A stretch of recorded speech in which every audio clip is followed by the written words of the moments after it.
Hello दोस्तों, यदि किसी व्यक्ति को अगर हार्ट की प्रॉब्लम है या किसी भी पेशेंट का अगर मान लीजिए कोई हार्ट की सर्जरी हुई है, एंजियोप्लास्टी या वाल्व सर्जरी या बाईपास सर्जरी हुआ है, तो क्या ऐसे पेशेंट अलग या अकेले ट्रैवल कर सकते हैं? यानी कितने टाइम के बाद कर सकते हैं और क्या इसमें चेकलिस्ट है, क्या प्रिकॉशंस है, क्या क्या चीज़ों का ध्यान रखने की आवश्यकता है यदि आप अकेले ट्रैवल कर रहे हैं? तो आज इस पर बात करते हैं। टॉपिक पर जाने से पहले जो लोग हमारे चैनल पर नए हैं उन्हें रिक्वेस्ट करूँगा चैनल को सब्सक्राइब करें, वीडियोज़ को फ्रेंड्स फैमिली के साथ शेयर करें, क्योंकि कंटेंट किसी की ज़िंदगी बचाने और बदलने के लिए उपयोगी हो सकता है। तो बगैर समय बिगाड़े चलिए शुरू करते हैं हमारे साथ हेल्थ का सफर। एक ब्लैंकेट स्टेटमेंट नहीं दिया जा सकता यूजुअली हर हार्ट पेशेंट के बारे में कि हर हार्ट पेशेंट को ट्रैवल करना चाहिए या नहीं करना चाहिए। अगर किसी पेशेंट की हार्ट फेलियर है, एंजियोप्लास्टी हुई है, हार्ट का फंक्शन कॉम्प्रोमाइज है या बाईपास सर्जरी हुआ है या वाल्व सर्जरी हुआ है, तो वैसे केस में बहुत सारे वेरिएबल्स है जो डिसाइड करेंगे कि वो अकेले ट्रैवल करने के लिए स्टेबल है या नहीं। उसका एंजियोप्लास्टी कब हुआ था, हार्ट का पंप फंक्शन कैसा है, रिकवरी कैसा है, ओवरऑल स्टैमिना कैसा है, क्या उसके रिस्क फैक्टर्स है, ओवरऑल सर्जरी के बाद उसका रिकवरी कैसा हुआ था, ये सारी चीज़ों के बेसिस पे डिसाइड किया जाएगा कि वो व्यक्ति अकेले ट्रैवल करने के लिए फिट है या अनफिट। अगर व्यक्ति में बहुत सारे मल्टीपल रिस्क फैक्टर्स है तो वैसे व्यक्ति को ट्रैवल करने के लिए उतना स्टेबल नहीं माना जाएगा। अगर पेशेंट में कोई रिस्क फैक्टर्स नहीं है, कोई भी प्रॉब्लम नहीं है और पेशेंट बिल्कुल फिजिकली फिट है, तो वैसे व्यक्ति को ट्रैवल करने के लिए स्टेबल या फिट माना जा सकता है। तो सिंगल एक फैक्टर के बेसिस पे कि वो हार्ट पेशेंट है, इस बेसिस पे ये कह पाना बड़ा मुश्किल है कि वो ट्रैवल करने के लिए फिट है या नहीं। बहुत सारे फैक्टर्स को आपको ध्यान रखना पड़ेगा। सबसे पहले तो ट्रैवल का टाइमिंग इंपॉर्टेंट है। यदि आपको इलेक्टिव ट्रैवल प्लान करना है तो अगर किसी व्यक्ति का अगर रिसेंटली अगर एंजियोप्लास्टी या सर्जरी हुआ है और एक आध महीना बीत गया है तो वो कंपेरेटिवली स्टेबल माना जा सकता है। शॉर्ट ड्यूरेशन ट्रैवल के लिए वो स्टेबल है। मान लीजिए अगर आपको ट्रेन में ट्रैवल करना है और 48 से 72 घंटे का लंबा चौड़ा जर्नी है, तो वैसे केस में फिर थोड़ा बहुत आपको ध्यान रखना पड़ेगा कि अकेले ट्रैवल करने के दौरान कभी कभार कुछ प्रॉब्लम आ सकती है और वैसे में आपको ज़्यादा प्रिकॉशन रखने पड़ेंगे। पर मान लीजिए अगर एक आध महीना हो गया है और वो एक आध महीने में कोई ऐसा प्रॉब्लम नहीं रहा है, पेशेंट बिल्कुल स्टेबल है, उसका हार्ट का पंप फंक्शन भी ठीक है, बहुत ज़्यादा इस एक महीने के दौरान कोई प्रॉब्लम नहीं आई है, तो हार्ट अटैक के बाद, हार्ट फेलियर के बाद, एंजियोप्लास्टी के बाद, बाईपास सर्जरी के बाद या किसी भी तरह के सिग्निफिकेंट हार्ट फेलियर वाले पेशेंट्स एक महीने के बाद अगर कोई खास प्रॉब्लम नहीं है और चलने फिरने में बहुत ज़्यादा सांस नहीं फूल रही है, तो वो ओवरऑल ट्रैवल अकेले करने के लिए फिट माने जा सकते हैं। लॉन्ग डिस्टेंस ट्रैवल है, इंटरनेशनल ट्रैवल है, जहाँ पर कोई भी आपके साथ में अवेलेबल नहीं है, तो वहाँ पे यूजुअली माना जाएगा कि हार्ट पेशेंट को ट्रैवल नहीं करना चाहिए, क्योंकि लॉन्ग डिस्टेंस ट्रैवल करने के दौरान अगर कोई प्रॉब्लम आई या इंटरनेशनल ट्रैवल करने के दौरान प्रॉब्लम आई तो किसी व्यक्ति के साथ में होने का चांस ज़्यादा है। जितना ज़्यादा स्टेबल व्यक्ति है, जितना ज़्यादा प्रोसीजर को टाइम हो चुका है, उतना ज़्यादा पेशेंट को फिट माना जा सकता है। ट्रैवल करने से पहले क्या चेकलिस्ट आपको देखनी है?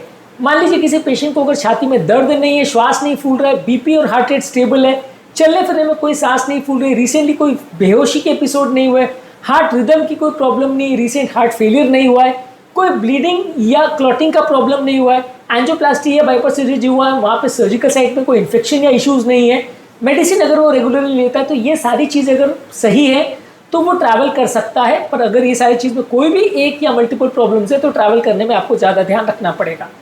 अब बात करते हैं कौन कौन से फैक्टर्स है जब आपको ट्रैवल अकेले नहीं करना चाहिए। यानी अगर पूरा उल्टा है तो आपको ट्रैवल नहीं करना चाहिए। अगर आपको ऑनगोइंग चेस्ट पेन है, श्वास फूल रहा है, हार्ट फेलियर बहुत ज़्यादा सीवियर है, धड़कन की प्रॉब्लम है, रिसेंटली हॉस्पिटलाइज किया गया है, बहुत ज़्यादा कमजोरी या चक्कर आ रहे हैं, या किसी व्यक्ति का अगर और कोई फर्दर प्रोसीजर कुछ होने वाला है या पिछले प्रोसीजर में कोई कॉम्प्लिकेशंस हुए हैं, तो वैसे व्यक्ति को सर्जरी के या ट्रीटमेंट के तुरंत बाद ट्रैवल नहीं करना चाहिए। अगर फ्लाइंग या फ्लाइट की अगर बात करें तो ज़्यादातर जो कमर्शियल एयरक्राफ्ट है वो केबिन ऑक्सीजन लेवल्स को मेंटेन करते हैं, प्रेशर्स को मेंटेन करते हैं, तो ज़्यादातर हार्ट फेलियर पेशेंट्स उसमें ट्रैवल कर सकते हैं। ज़्यादातर उसमें कोई फ्लाइट रिलेटेड प्रॉब्लम ज़्यादातर पेशेंट को नहीं आती है। पर अगर बहुत ज़्यादा लंबा डिस्टेंस है और अगर बहुत दूसरी कंट्री में आपको जाना है जहाँ पे टेम्परेचर एनवायरनमेंट में कोई सिग्निफिकेंट चेंज होगा और अगर आप अकेले ट्रैवल कर रहे हो तो फिर वहाँ पे आपको लॉन्ग डिस्टेंस फ्लाइट में थोड़ा ध्यान रखना पड़ेगा। ट्रैवल करने के दौरान मेडिसिन का क्या ध्यान रखना है? जो भी मेडिसिन आपको प्रिस्क्राइब करी है वो रेगुलरली लेते रहना है। खून पतला करने की दवा अगर प्रिस्क्राइब की गई है तो वो रेगुलरली लेते रहना है। और ट्रैवल डेज के हिसाब से थोड़ी एक्स्ट्रा मेडिसिन हमेशा लेके जाइए, क्योंकि बाई चांस जब आप ट्रैवल कर रहे हैं अगर मेडिसिन का सप्लाई बंद हो गया या कम हो गया तो आपको दिक्कत आ सकती है, तो एक्स्ट्रा मेडिसिन की सप्लाई लेकर जाइए। अगर लॉन्ग जर्नी है तो क्या प्रिकॉशन रखने हैं? लॉन्ग जर्नी है, अगर मान लीजिए फ्लाइट की ट्रिप है या रोड की ट्रिप है या अगर ट्रेन की ट्रिप है, लॉन्ग डिस्टेंस है, 24 घंटे या 12 घंटे आप ट्रैवल कर रहे हो, तो बीच बीच में थोड़ा चलते रहिए ताकि पाँव में क्लॉट ना बने। पानी ज़्यादा मात्रा में पीजिए, कोई नशा मत लीजिए, कंफर्टेबल कपड़े पहनिए, एक्स्ट्रा दवाइयाँ लीजिए और सेफ्टी और इमरजेंसी का किट हमेशा कैरी करिए। ये प्रिकॉशंस आप ले सकते हैं जब लॉन्ग डिस्टेंस ट्रैवल या फ्लाइट आपकी अगर हो तो। इसेंशियल मेडिसिन में क्या क्या कैरी करना है?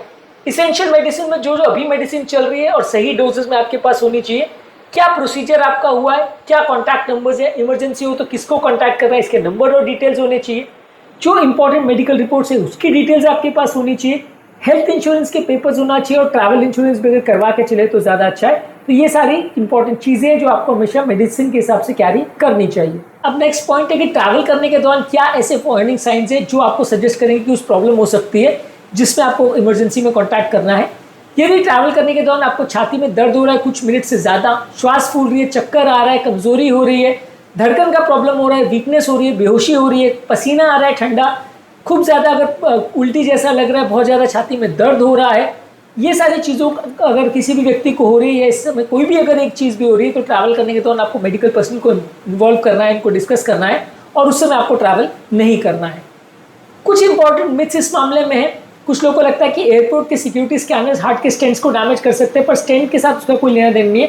पेसमेकर वाले पेशेंट को थोड़ा ध्यान रखना पड़ता है क्योंकि पेसमेकर में मैग्नेट होता है, तो मेटल डिटेक्टर से वो थोड़ा अफेक्ट हो सकता है।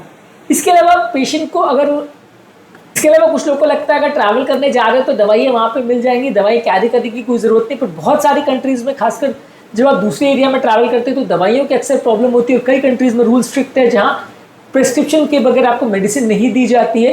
तो वैसे केस में फिर आपको बहुत दिक्कत आ सकती है यदि सडनली मेडिसिन खत्म हो जाती है तो। इसके अलावा कुछ लोगों को लगता है कि यदि आप अकेले ट्रैवल करोगे तो वो हर हार्ट पेशेंट्स के लिए बुरा है, पर ऐसा नहीं है। अगर स्टेबल पेशेंट है तो ट्रैवल कर सकता है, बस थोड़ा ज़्यादा ध्यान रखें तो ज़्यादा अच्छा है।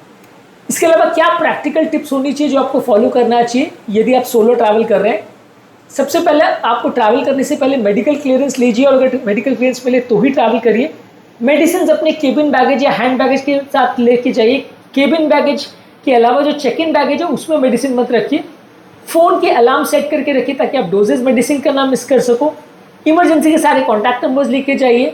बीच में लॉन्ग जर्नीज में थोड़े रेस्ट के ब्रेक्स लीजिए।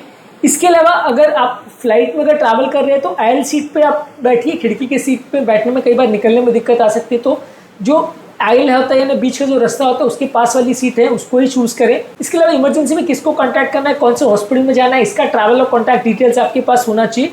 और अगर रिसेंटली अगर आपका कोई प्रॉब्लम हुआ है तो फिर इमरजेंसी में आपको बहुत ज़रूरी हो तो ही अकेले ट्रैवल करना चाहिए, नहीं तो नहीं करना चाहिए। हमेशा अगर ट्रैवल किसी फैमिली मेंबर या एक ऐसे व्यक्ति जो आपकी कंडीशन को समझ सके और इमरजेंसी मैनेज कर सके उसके साथ ही ट्रैवल करे तो अच्छा है।